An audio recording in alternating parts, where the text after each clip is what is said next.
Maonesho ya 50 ya biashara ya kimataifa ya Dar es Salaam maarufu kama Sabasaba yamezinduliwa hii leo. Imekuwa ni jukwaa muhimu sana kwa taasisi mbalimbali kuweza kuwasilisha huduma, bidhaa pamoja na ubunifu wao kwa wananchi. Nyuma yangu ni banda la shirika la maendeleo ya petroli Tanzania TPDC. Leo limepokea mamia kwa mamia ya wananchi, na kila aliyefika hapa amekuwa na hadithi ya tofauti ya kuieleza juu ya shirika hili pamoja na miradi ambayo inaitekeleza. Na hizi ni baadhi ya hadithi ambazo zimetolewa na waliofika hapa.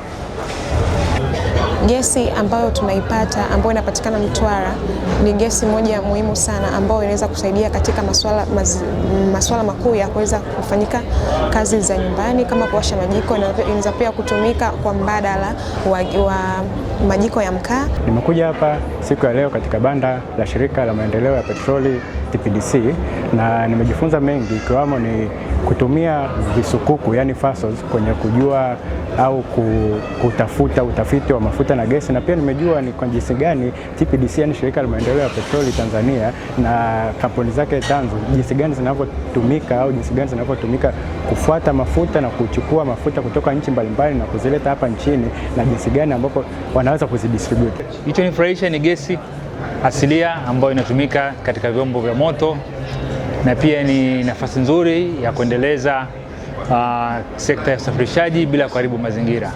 Hongereni TPDC, all the best. Mbali na hadithi hizo ulizozisikia, hii ni hadithi nyingine ambayo ukifika katika banda letu la TPDC una uwezo wa kukutana nayo. Hili unaloliona ni gari ambalo linafanya kazi kwa kutumia mfumo wa gesi asilia. Unataka kufahamu hilo na mengine mengi kuhusu miradi inayotekelezwa na TPDC? Karibu sana katika maonesho ya 50 ya Sabasaba Dar es Salaam. Karibu sana katika banda la TPDC.